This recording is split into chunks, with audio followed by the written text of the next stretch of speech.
So my message is understanding the judgment of God. Understanding the judgment of God. So ang uluhan sa mensahe ay tungod ang pagkasabot may tungod sa paghukom sa Dios. Now, the Bible says that God has appointed a day in which He will judge the world in righteousness. So ang Biblia aduna siya gitakda nga diin adlaw aron nga iya nga hukman ang kalibutan mahitungod sa pagkamataron. When Jesus Christ returns, Sa diha nga si Ginoong Hesus mobalik, He's coming in judgment. siya moanhi aron na sa paghukom. So as believers in Christ, Ingon nga kita mga magtotoo diha ni Kristo. we should understand the judgment of God. Kinahanglan nga din ato gayud nga masabtan ang paghukom sa Dios. God is a good God. Kaya ang Dios siya maayo nga Dios. He is a loving God. Siya mahigugmaon nga Dios. But He's also a righteous judge. Siya usa ka matarong nga maghukom. And the Bible says the fear of the Lord is the beginning of wisdom. O ang Biblia nagasulti nga din ang pagkamahigdukon sa Ginoo man sinugdanan sa kaalam. We should have a fear of God as believers. Kinahanglan nga ingon nga kita mga totoo kinahanglan nga din na kita mapaton kita og kahadlok. We should worship God for the cross. Kinahanglan nga din magsimba ta ngadto kaniya may tungod sa iyang himo dito sa Because of Jesus Christ, tungod kang Ginoong Hesukristo. we have been saved from the wrath to come. Kita iha gayud nga giluwas sa malabot nga kapungot. But today I want you to see this in God's Word. So karon nga adlaw gusto ko nga din makakita kamo ni ining mao nga pulong sa Dios. The judgment of God. Ang tungod sa paghukom sa Dios. Every single person Sa matado sa katawo, will stand before God. mubarog gayud ta tubangan sa Dios. Only you alone before God. So ikaw ra gyud mga tubang diha sa Ginoo. Amen? Now let's go to God's Word. Psalm chapter 7, verse 11. God is a just judge, and God is angry with the wicked every day.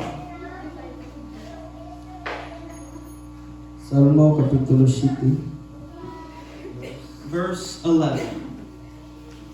7:11. Ngayon diri, ang Dios mao ang maghukom nga mataro o usa ka Dios nga batok sa mga dautan may kaligotgot sa matag adlaw. Amen. So magampo ta. Father, I'm asking you today, Father, for a holy anointing of God. Lord, I really pray now for the weightiness of this word to touch the heart of every Christian. And Lord, if there's someone here today that needs to repent, that you'll speak to them as well, God. But also, God, as believers, give us a love for the lost and an understanding that there is a day of judgment that's coming. And you are a holy God. Father, please give us understanding now.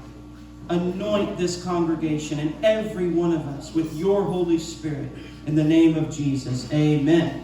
Now, I chose the scripture because it says God is a just judge. So akong gipili kini mao nga bersikulo tungod kay nagingon diri nga ang Dios usa siya ka matarong nga maghukom. We know God is a creator, So masayon ta nga diin siya mao ang tikmukna a father.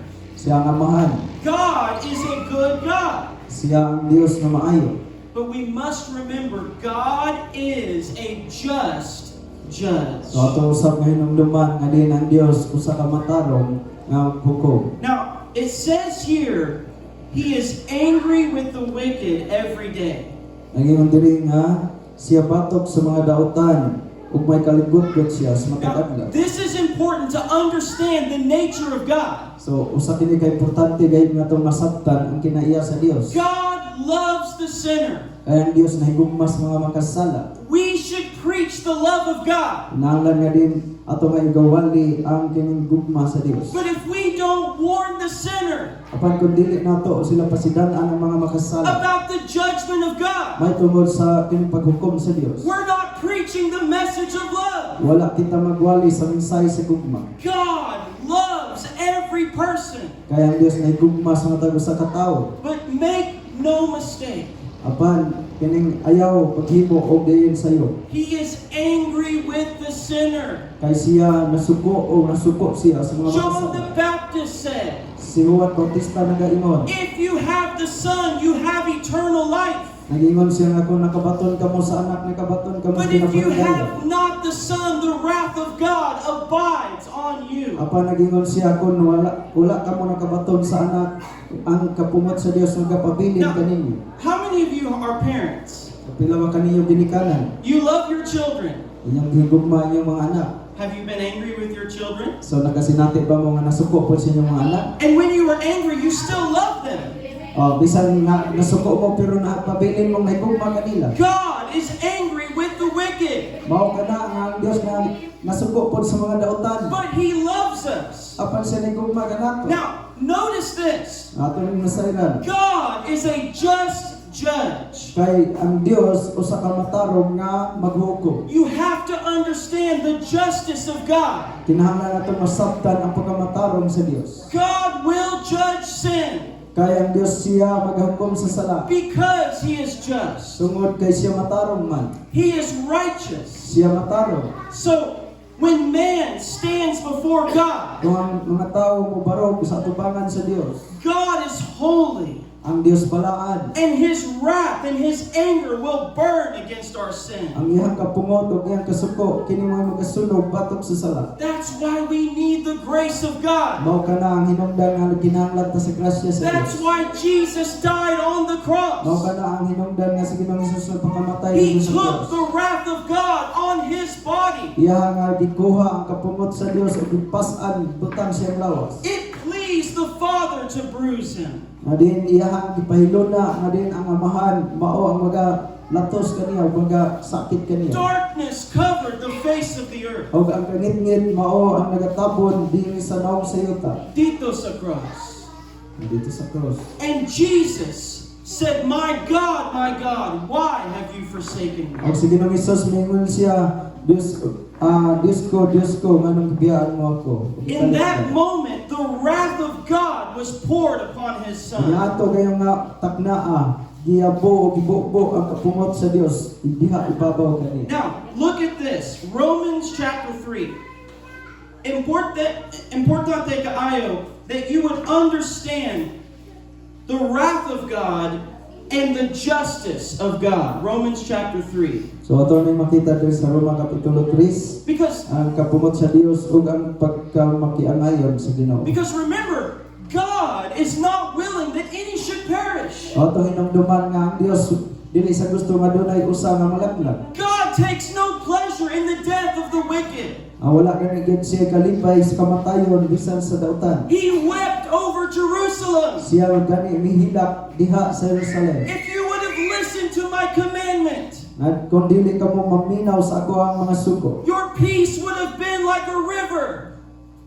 Your peace would have been like a river. ang imuhang nga kining kalinaw mahimo nga din sama sa suba. He said, I reached out my hand, Isa ako kamo nga gituyhad akong kamot. but you would not listen. Apan di ka mo maminaw. See, God loves us, So ato makita ang Dios na gugma but nato. He will judge our sin. Apan hukman gayud niya atong sala. That's why we need grace. Mao kana nga kinahanglan ta siyang That's grasya. why we need the blood of Jesus Christ. Mao kana nga kinahanglan ta sa dugo ni Ginoong Hesus. That we can be wearing the robe of righteousness. Aron din kita managasul-ob diha sa pagkamatay. And that's why your good works cannot save you. Og mao kana hinungdan nga ang atong maayong mga buhat di makaluwas kanato. You have already sinned. Kay din kita nakasala ng You're mga already guilty. kita mga hulukman naman. The law will come down upon the sinner. Og din ang The law will come down og upon the din ang sinner. kining balaod kini siya kining nagakapot sa mga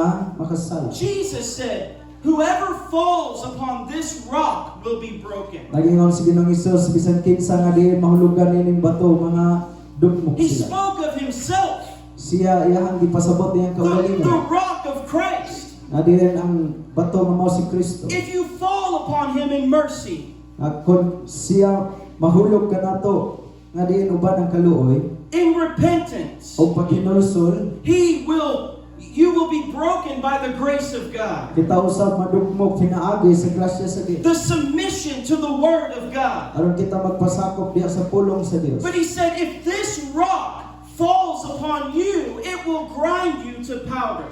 Nagingon apan siya nagingon apan kining bawo nga bato kung makahulog diha kanimo ikaw mahimo ka nga madugmok gayud. If you fall upon Jesus, you will receive mercy. Apan kung ikaw mahulog diha ni Ginoong Hesus o mahulog kanta diha kaniya makadawat ang kaluoy. But if Jesus falls upon you, you will receive judgment. Apan kung si Ginoong Hesus mahulog diha kanimo makadawat ka og paghukom. I want you to remember the word justice. So gusto kong inyong hinumduman kining pulong nga Because kaangayan. I'm going to talk later about redemptive judgment.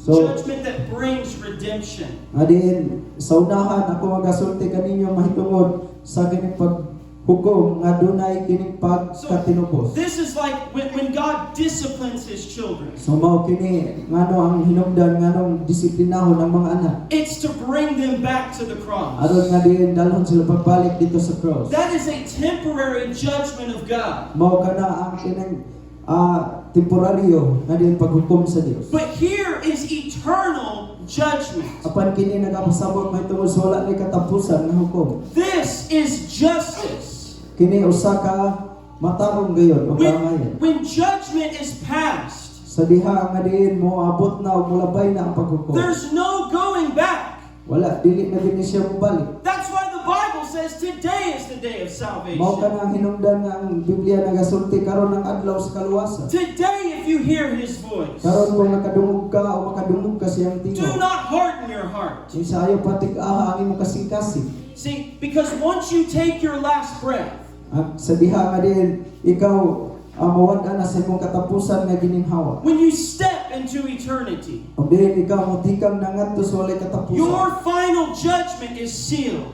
Adin ang imong nga ganing katapusan nga diin paghukom silyado na. Langit o inferno. O kana langit na ba o inferno. That's the only option. So look at this. Justice. I want you to remember justice. Amen. Now, it says, Romans 3, verses 23 hangtod 26. Kinsa mo basa sa Bisaya? Romans 3:23 ngadto 26. Simbasa. Amen. Kaya pulong sa Diyos nga namakita sa Roma 3, kapitulo 3, versikulo 23 kapto sa 26. Kaya ang tanan nga nagpakasala o nawad-an sa himayan sa Diyos, ingon nga gipagamatarong sila sa walay bayad tungod sa iyang grasya. Pinaagi sa pagtubos nga anaa kang Kristo Jesus, nga ipadayag sa Diyos nga halad sa pagpasigulik, pinaagi sa pagtuo sa iyang dugo, sa pagpahayag sa iyang pagmamatarong tungod kay sa iyong anya ang mga sala nga nagabuhat kaniadto tungod sa pagkailob sa Dios. 26. Aron sa pagpadayag sa iyang pagkamatarong, ining panahona nga siya maoy matarong sa iyang kaugalingon ug ang magpagkamatarong ni atong adunay pagtuo kang Hesus. Dara ko to. Amen. So all have sinned and fallen short of the glory of God. So ang tanan nakasala o nakabsan sa imaya sa Dios. So we deserve the righteous judgment of God. Kita angayan gayon diya sa matarong nga paghukom. But here He gives the gospel. Apan dinhi ato nga nakita nga din siya nagahatag He ng said balita. in verse 24, being justified freely by His grace through the redemption that is in Christ Jesus. Diri sa 24 sila pagamatarungon pinaagi sa iyang grasya ingon nga gasa pinasikad sa pagkatinubos tungod kang Kristo Jesus. Pinaagi sa iyang grasya. Now notice He uses the word justified. So diri nagaingon nga siya magamatarong kanato. That is a legal term. Usa kini siya ka legal nga termino. So Romans 5:1, being justified by faith, we have peace with God. Sa Roma kapitulo 5 bersikulo 1 nagingon dito kay gimatarong kita pinagis pagtuo aduna nakitay pakigdait ngadto sa Now, Dios. look at verse 26.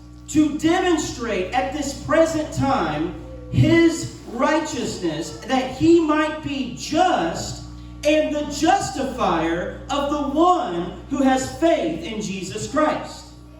Sa 26 kini mao'y pagpamatuod karong panahon na nga siya matarong o nga siya magamatarong sa tao nga may pagtuo kang Hesus. So, when you believe in Christ, Sa diyang ikaw ito kang Kristo, you are justified. ikaw na matarong na. That means that God looks at you So mo ka nang ipasabot nga no nga sa iyong pagtanaw kanimo, and He sees the righteousness of Christ. nga iyang makita ang pagkamatarong nga naa kang Kristo. He has taken the death sentence off of your life. Iyahan nga giputol ang din kamatayon nga unta nga diin See, sentensya sa the tungkol wages of sin is death.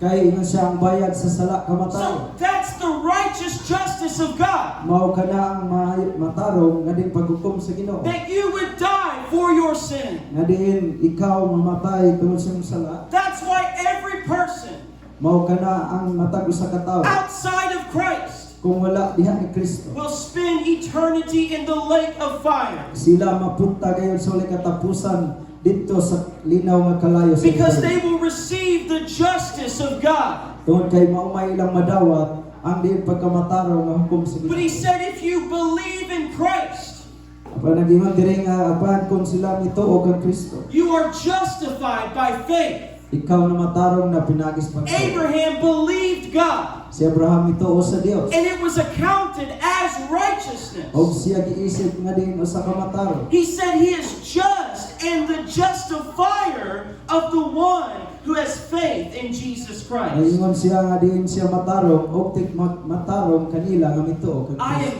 justified by faith in Jesus Christ. Adin ako na matarong tungod sa pagtuo diha ni Kristo. Because God has taken the death sentence off of my life. Tungod kay gikuha na sa Dios ang din hukom sa kamatayon. And He has Atong given me the robe of righteousness. og iya akong gihatagan niya ng bistis He pagkamatayon. has given me eternal life. Iya nang gihatagan ako ang kinabuhing walay katapusan. Not because I'm good, Dili tungod kay ako maayo. because He is good Tungod kay siya maayo. and kind and rich in mercy. Siya manumo og diin ang Now, dili kadagaya siya so- ang kaluoy. Not only are we justified, Dili lamang nga diin kita matarong, but it says God is just. og ningon siya apan ang Dios siya matarong. See, when a sinner goes to hell, justice is served.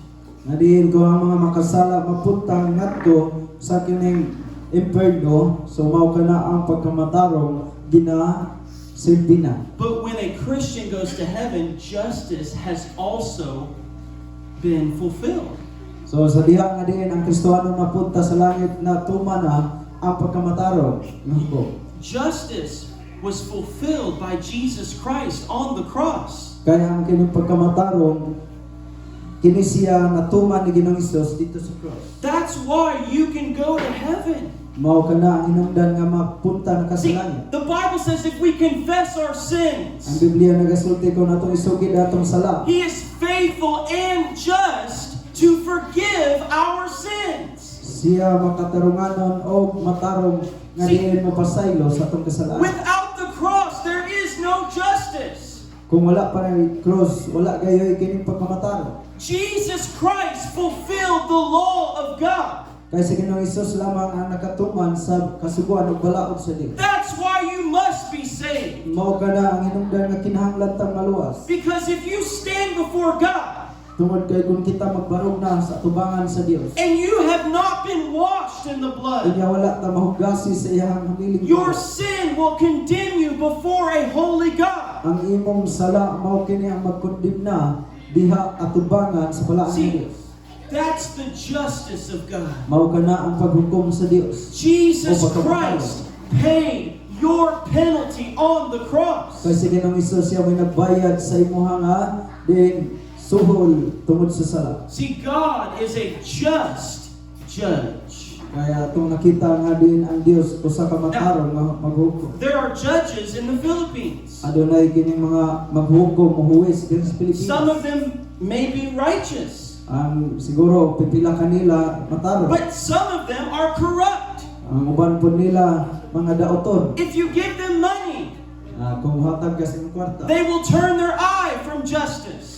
di ila kung They will turn away from justice. So kini mo palayo sila sa pagkamataro. But God cannot be bribed. Apan ang Dios dili gyud siya mahithipan. Every sin will be punished, Kay matag usa ka sala kinahanglan gyud nga pagasilutan. either by the sinner in hell Adin ang makasala dito sa langit or dito by sa infierno. Jesus Christ on the cross. Or kining dito kang Ginoong Hesukristo dito sa krus. See, you will pay for your sin, or you will allow Christ to pay for your sin when you receive Him by faith. So atong tugutan nga si Ginoong Hesus siya magbayad sa ato ang mga kasalanan pinaagi sa pagtuo. Amen. Now let's go to 2 Corinthians chapter 5. This speaks of the judgment of the believer. Kadong Korinto 5. 2 Corinthians chapter 5 verse 10 and 11. For we must all appear before the judgment seat of Christ, that each one may receive the things done in the body, according to what he has done, whether good or bad. Knowing therefore the terror of the Lord, we persuade men, but are well known to God, and I also trust are well known in your conscience. Verses 10 and 11. Kay kitang tanan kinahanglan mga tubang sa ugmana ni Kristo. Aron ang matag usa magadawat sumala sa nabuhat sa iyang lawas, maayo o dautan. 11. Busa nahibaluan namo ang pagkahadlok sa Ginoo. Kami nagapangabig sa mga tao hinuon kung unsa kami kana nasayra na sa Dios. Ug akong ginalauman nga kini nasayra na usab sa inyo kaisipan. So, we must all appear before the judgment seat of Christ. So kintang tanan gayo ay magapangatubang ngadto sa hukmanan ni Kristo. In Hebrews, it says there are two appointments. Sa Hebrehanon adunay duha ka kining padulngan. Every one of you has two appointments to keep in your life. Sa matag usa ka nato adunay duha ka mga butang nga diin kini siya ato ang masinatis. It is appointed unto man once to die, and after this, the judgment. So ang tao gitakda nga diin sa makausa mamatay unya usa ang hukom. You will die Kita mo dangat din sa unless mamatay. Christ returns before you die. Adin hangtod nga din si Ginoong Kristo moanhi ba o diin sa di pa ta mamatay. 100 years from now, all of us in this room will have died. That's an appointment that we will keep. O gikan karon dunay usa ka gatos ka tuig moabot kitang tanan murag namamatay na kita. And then we are appointed to stand before the judgment of Christ. O kita usab gitakda nga din mo atubang gayon sa hukmanan ni Kristo. Notice he says in verse 11, knowing the terror of the Lord, we persuade men. So dire nagasulti sila nga din at sila nagabaton og kahadlok ngadto sa Ginoo og sila nagapangabig ngadto sa mga tao. He speaks of the terror of the Lord. Nagasulti sila may tungod sa pagkamahadlok pagka makahahadlok gayon sa Dios. The Bible says it's a fearful thing to fall into the hands of the living God. Ang Biblia nagasulti usa ka makalisan gayon nga butang kanang pagkahulog gikan sa kamot o And he palad sa said, Dios. you should be persuasive with men. Adin kini siya mao gayon ang gihimo ayon sa mga tao. They are in a burning house. Adin di sila sa kining nga sunog nga balay. Their soul is in danger. Ang ilaha nga kinikalag nanas kakuyaw. And if you believe in God's wrath Apan kung ikaw mutuo sa kapungot sa Dios and God's love, o uban diha sa gugma sa then Dios tell them about Christ. o kini siya magasulti ka may tungod kang Kristo. Be persuasive with men. Nga kini siya mao gayon unya ang gining gitinguha. Now, let's go sa tao. to Revelation chapter 20. Revelation 20. The judgment of the unbeliever.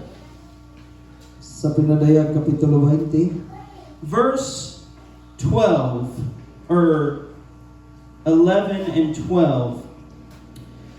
Then I saw a great white throne, and him who sat on it, whose face the earth and the heaven fled away. And there was found no place for them. And I saw the dead, small and great, standing before God, and the books were open. And another book was open, which is the book of life. And the dead were judged according to their works by the things which were written in the books. 11, 12. Yeah, 11 and 12. O gunya nakita ko ang usa ka dakong trono nga maputi ug ang naglingkod niini gikan sa kankinsang atubangan ang yuta ug ang kalangitan na nagpangalagyo ug walay dapit nga hingkaplagan alang kanila. 12. Ug nakita ko ang mga patay, mga dagko ug mga gagmay nga nagtindog sa tubangan sa trono ug dihay mga basahon nga gipamuklad usab dihay laing basahon nga gibuklad nga mao ang basahon sa kinabuhi ug ang mga patay di pa naghugman pinasikad sa nahinsulat diha sa mga basahon pinasikad sa ilang mga binuhatan. So he said, I saw the dead, small and great, standing before God. So layon dire nakita ni Juan ang diin mga patay dagko o mga gagmay diha sa tubangan sa Dios. And he said the books were open. Og ngayon dire og ang mga basahon gibuksan. Their whole life is open before God. Nga ang iyang tibuok nga kinabuhi kini siya See, abli sa tubangan sa Dios. Jesus said, what is spoken in secret will be proclaimed on the housetops. Sige nang Hesus nalingon ang inyong gisulti dito sa tinago kini siya igasinggit unya gabot siya. There is sa no maabot nga adlaw. secret sin before God. Wala kay sikreto nga sala o tinago nga sala sa mata sa Dios sa Your tubangan sa pastor Dios. may not know. Mahimo siguro nga diyan ang inyong mga pastor wala Your makibalo. wife or husband may not know. O imong asawa imong bana wala masayo. But on the day of judgment, Diha sa adlaw sa the paghukom books will be open. ang mga basahon pagkabuksan. And the Bible says we will give an account before God. O ang Biblia nagasulti nga kitang tanan mohatag og husay at Now, tubangan sa Dios. it says, death in verse 13, death and hell were delivered up, and the dead who were in them, and they were judged, each one according to his works. Sa 13 ug ang dagat mitugyan sa mga patay nga diha niini ang kamatayon ug ang Hades mitugyan sa mga patay nga diha kanila ug ang tanan gipanghugman pinasikad sa ilang binuhatan. Now, notice it says, death and hell were delivered up to stand before God. So ato nga sayran diri nga ang kamatayon ug ang Hades mitugyan sa mga patay. This speaks of the final day of judgment. Kini siya nagapasabot may tungod sa tugma na gayod nga panahon sa paghukom. If a Christian dies, they will go to heaven today. Kung ang Kristohanon siya mamatay karon, so siya mapunta sa But langit. at the end of the age, Apan sa katapusan sa the kapanahonan, Christian will officially stand before God and receive the reward of heaven. ang Kristohanon siya mobarog gyapon natubangan sa Dios ug magadawat siya The ganto. crown of life, Diha ang koronas the kinabuhi. crown of glory, Diha ang korona sa the himaya. crown that fades not away. Ang korona nga dili na gayud madunot. So we will be judged how we serve the Lord, and we will So receive kita- reward from God. Kita gayud pagahugman kung giunsa di ay nato sa pag-alagad ang But Dios. if the sinner dies today, Apan ko ng mga makasala mamatay they karon, will go to hell today. siya usa mapunta ngadto sa impierno karon. But on the final day of judgment, Apan diha sa adlaw na unya sa takna sa those who paghukom, are already in hell will be standing before God. sila nga diyan atuan na ngadto sa impierno, sila mo barog pagyapon And natubangan they sa will Dios. be officially judged by God. O diin sila pagahugman na gayud sa maghukom. It says in verse 14, then death and hell were cast into the lake of fire. This is the second death. 15. And anyone not found written in the book of life was cast into the lake of fire. Versikulo 14 ug 15. Unya ang kamatayon o ang Hades gitambog ngadto sa linaw nga kalayo. Mao kini ang ikaduhang kamatayon, ang linaw nga kalayo. 15. O karon ang ngalan ni bisan kinsa nga dili makaplagan nga naisulat diha sa basahon sa kinabuhi siya tambog ngadto sa linaw nga kalayo. So this is the second death. Mao kini ang ikaduhang kamatayon. We are all born once, Nga diin kitang tanan mga sunog. and we Unya. must be born again. Mao nga kinahanglan kitang mataw pag-usap. And we all die once. Og din kitang tanan mamatay man sa makausa. But if we reject the gospel, Apan kung ato may salikway ang we mga will balita, suffer the second death kita gayon mag-anto sa ikaduhang kamatayon in the lake of fire. dito sa linaw nga kalayo sa Infierno. You have to understand the weight of your sin before God. So kinahanglan natong masabtan ang kabukat sa tong sala sa tubangan sa The Dios. Bible says we drink sin like water. Kaya ang Biblia nagasulti nga din ang sala ginainom sama lang sa pag-inom og tubig. But God loves us. Apan ang Dios na gugma He kanang made a way on the cross. siya nangitag paagi og diin kiniyang himo dito sa cross. Now, Revelation 21, verses 7 and 8. Kinadayag 21, So, sito hangtod sa it says, He who overcomes shall inherit all things, and I will be his God, and he will be my son. But the cowardly, unbelieving, abominable, murderers, sexually immoral, sorcerers, idolaters, and all liars will have their part in the lake that burns with fire and brimstone, which is the second death. Siti ugutso ang mga madaugon makapanag-iya ni ining maong panulundon. Og ako mahimong iyang Dios, og siya mahimong akong anak. Otso, apanalang sa mga talawan, og sa mga dili matinuod, og sa mga walay malaway, alang sa mga mamumuno, og sa mga makilawason, og sa mga lumayan, og sa mga magsisimbag mga Diyos-Diyos, og sa tanang mga bakakon, ang ilang bahin mao ang paghiadto sa linaw nga nagasilaog sa kalayo o gasupre nga mao ang ikaduhang kamatayon. He keeps mentioning the lake of fire. So iyang gibalik-balik ang pagsulti may tungod sa linaw nga kalayo. Jesus spoke of a rich man. Sa Ginoong Hesus iyang nagisulti may tungod ang usa ka tawo He dako. said, I am tormented in this flame. Og niingon siya nga din siya gisakit niining mao nga kalayo. Linaw nga kalayo. Jesus warned about the fires of hell. Sa Ginoong Hesus nagpasidaan may tungod sa kalayo. Siyempre, He said that the angels will gather out of His kingdom. nag-ingon siya nga din ang iyahang mga manlunda magatigom kanila diha siya ginharian. All things that offend.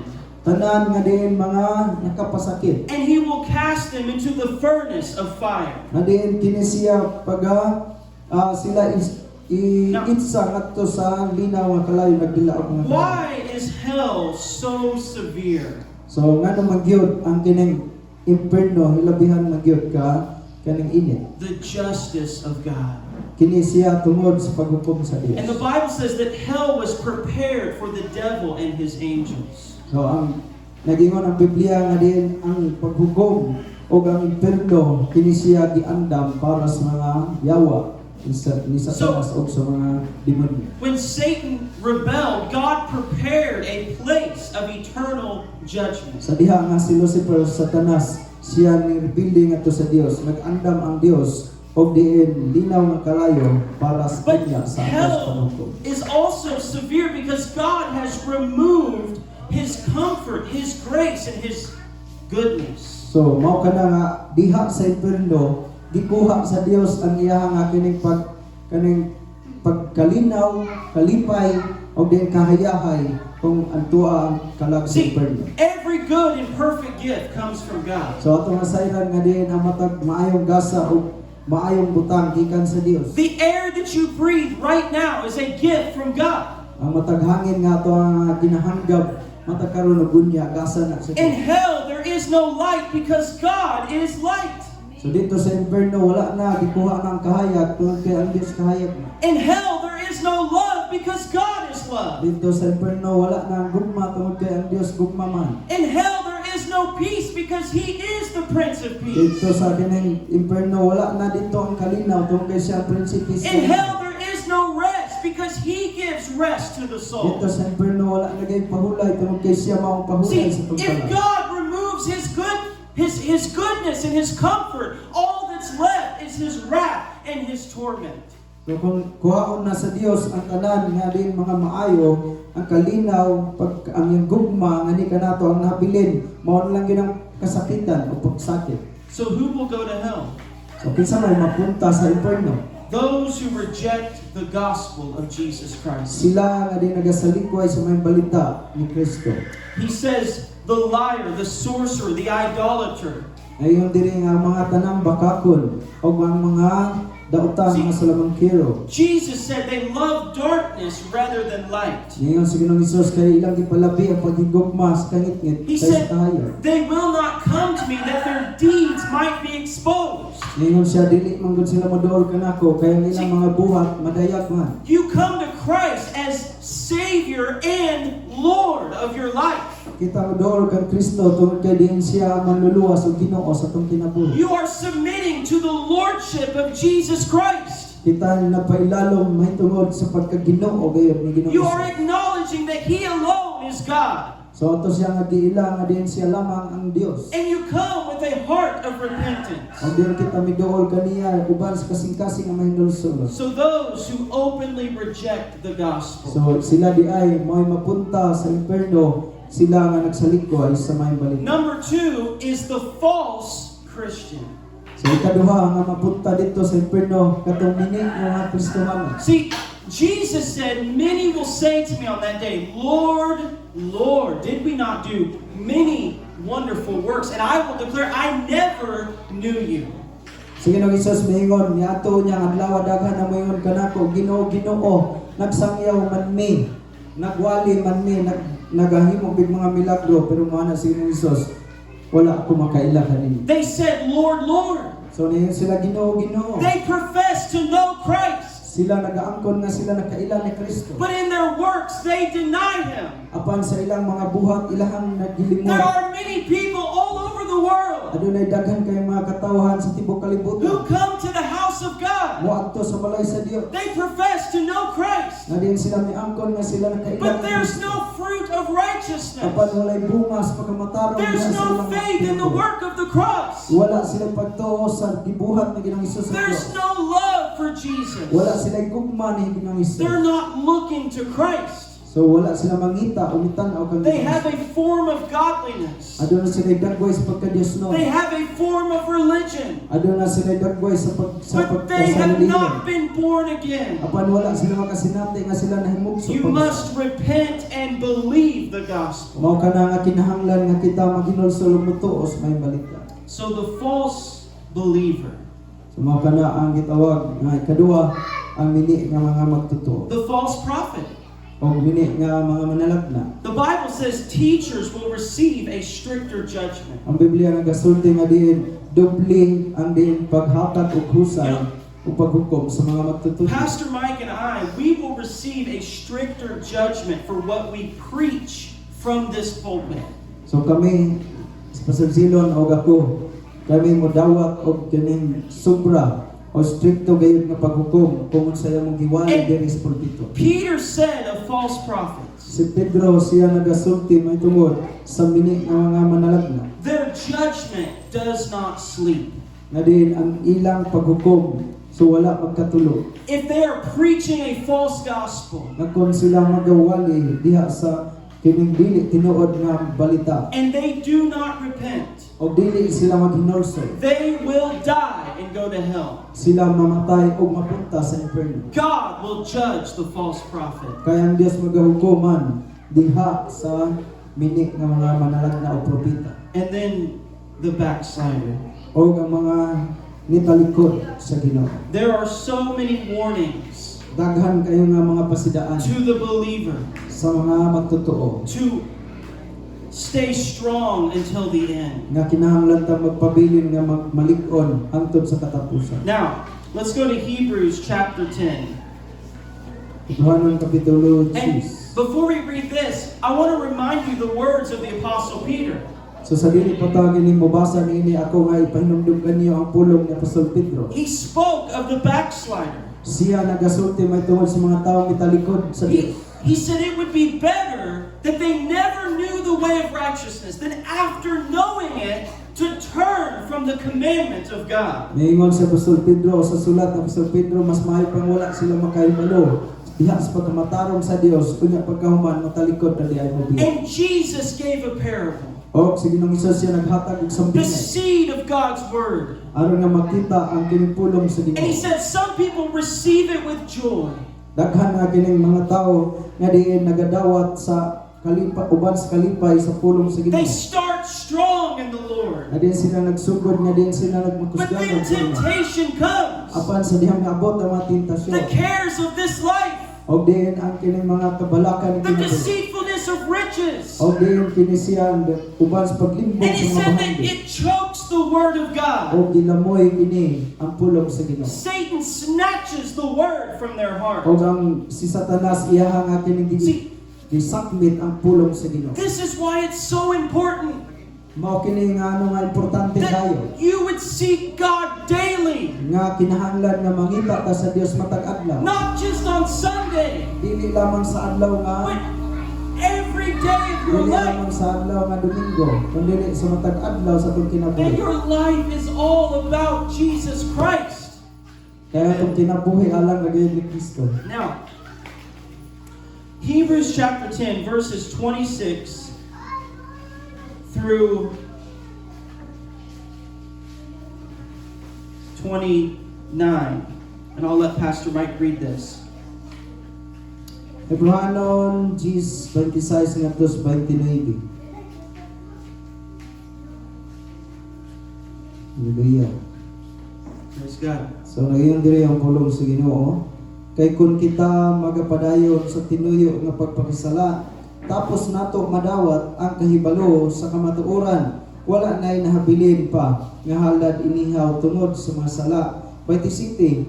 Kung dili ang usa na lamang ka makalilisang nga pagpaabot og hukom o kabangis sa kalayo nga magaot-ot sa mga kaaway. 28. Ang tao nga makalapas sa kasuguan ni Moses pagapatsyon sa walay kukaluoy, pinasikan sa paghimatuod sa duha o tulo ka mga saksi. 29. Sa inyong paghunauna, unsa kalabi pa ka mabug-at gayon sa silot nga mahiaguman sa tao nga magayatak sa anak sa Dios o pagkawalay bilis sa dugo sa pakigsaad nga pinaagi niini gibalaan siya o panamastamas sa espiritu sa grasya. Now, this is a very heavy passage of Scripture. So usa kini siya ka mabug-at nga bersikulo ato mabasa This sa is a kasulatan. warning to every Christian Kini siya nagapasidaan sa matag usa ka Kristohano not to play with sin in your life. nga dili dayta magabuhat og sala sa atong Now, kinabuhi. look what he said in verse 26. For if we sin willfully after we have received the knowledge of the truth, there no longer remains a sacrifice for sin, but verse 27, but a certain fearful expectation of judgment and fiery indignation which will devour the adversaries. So ngayon sa dili nga wala na gyud lain panghalad inihaw o anay magpakamatay pa tungod sa atong kasalanan kundi ang usa lamang ka makalilisang nga pagpaabot sa hukom o kabangis sa kalayo nga magaut-ot sa mga kaaway. Look at the phrase, if we sin willfully.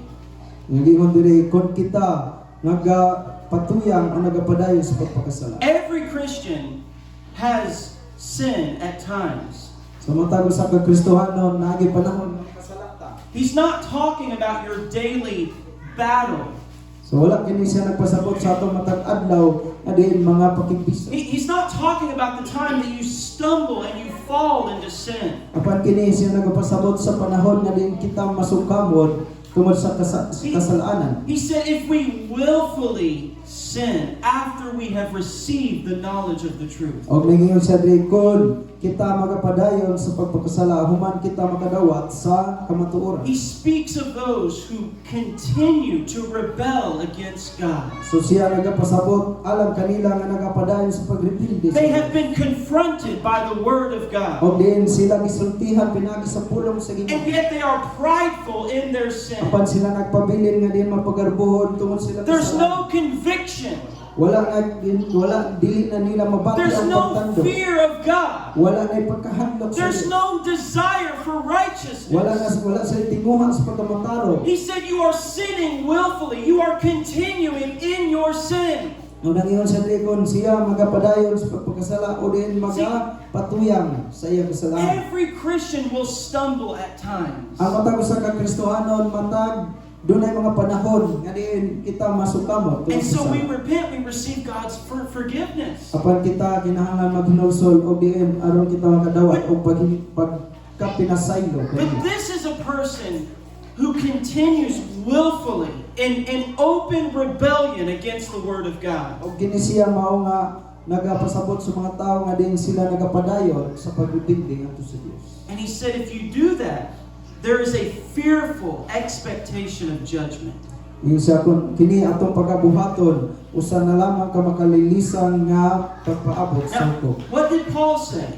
Unsa ang isulti ni Pablo? Do not be deceived. Ningon si Pablo ayaw ka mo palimbog. Fornicators, Yung sa makahilawasan. idolaters, Nga diyan sa mga nagapanapaw. O homosexuals. diyan kanila nga diyan ang nakigilawas sa babae ug lalaki. And he mentions other things. He said, you will not inherit the kingdom of God. Og daghan pa mga butang iya nga gisulti siya og dili ka mo makapanunod sa gingharian sa He's Dios. not saying if you fall down, you can't be forgiven. He's Wala not siya, saying that. wala siya miingon nga din kung kamo mahulog dili na mo mapasaylo. He's saying if you continue without repentance, Apan ang iyang ipasabot nga kung kamo magapadayon unya dili maghinulsol. you can expect the judgment of God. Kita gayon makapaabot o makahulat sa This is the pagtuo. word of God. Kini mao ang pulong sa Ginoo. We are called to serve Christ. Kita gitawag aron moalagad ni Kristo. We are called out of darkness. Kita gitawag aron na gipahigawas sa kangitngit. We are called to freedom. Gitawag ta aron mahimong gawas. And sin is only slavery. O ang sala mao kini siya ang Now, mga ulipon. look what he said, verse 29. This is so heavy. Of how much worse punishment do you suppose will he be thought worthy who has trampled the Son of God underfoot, counted the blood of the covenant by which he was sanctified a common thing, and insulted the Spirit of grace? 29. Sa inyong panguna-una, unsa kalabi pa ka mabukat kayo sa silot nga mahiaguman sa tao nga magayatak sa anak sa Dios o magapakawalay bili sa dugo sa pakigsaad nga pinaagi ni gibalaan siya o magapanamastamas sa Espiritu Santo ug sa grasya. He speaks about the Son of God. Siya nagasulti mahitungod sa anak sa And he Dios. said, you're calling yourself a believer. Nalingingon siya nga kung ang mga magtatawa, ang mga magtutuo gitawag alam kaniya. You say that you belong to Christ, O mingon siya nga din kamong iyan na ni Kristo. but you're rebelling against the Word of God. Apan kung ikaw mo padayon sa pagbibigding sa batok kini sa Dios. He said you're trampling the Son of God under your feet. Ingon siya dito og din magakurugta diha sa atubangan sa Dios o ilalo sa iyang mga tiil. And he said, you're insulting the Spirit of grace. Og mingon siya og imuhang pasakitan panamastamasan ang espiritu sa grasya. Paul spoke of the grace of God. Si Pablo nagasulti man tungod sa grasya. Shall we continue in sin that grace may abound? Ingon siya mo padayon batas sa pagpakasala aron ang grasya mo dagaya. God forbid. Ingon siya dili kini mahitabo. How shall we who died to sin live any longer therein? So isa kung saan man nato pagpadayon sa pagpakasala nga kung patay na ta sa And sala. he told Titus, Og siya misulti kang Tito. the grace that brings salvation Ingon siya ang grasya nagahatod kining nagadalag kaluwas. will teach you to deny ungodliness. Ingon siya nga nagatudlo kini sa pagsalikway sa pagkadili Dios no. That's the grace of God. Mao ka ang grasya sa Dios. And when you sin willfully, O kung kita magpadayon sa with pagpakasala. no conviction, Ngayon wala na pagbati. with no repentance, Wala ipaghinulsol. he said you are insulting the Spirit of grace. Ningon siya nga rin di pa namastamasan ang espiritu sa grasya. And you should worry for the judgment of O God. kinahanglan ta nga di mabala ka mahitungod sa paghukom unya sa Ginoo. Now, there is hope, amen? So adunay paglaom igsoon. God offers forgiveness to all who will repent and come to Christ. Siya nagatanyag og pagpasaylo alang kanila maghinulsol diha kang Kristo. So if you're here today, hear a message of hope in the Word of God. So kung karon nakadungog ka, so dawata ang mao nga pulong.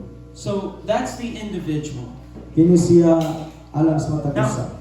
We see in the Bible God will judge nations. So ato makita sa Biblia nga ang Dios magahukom sa nasod. The nations that came against Israel, Babylon is no more.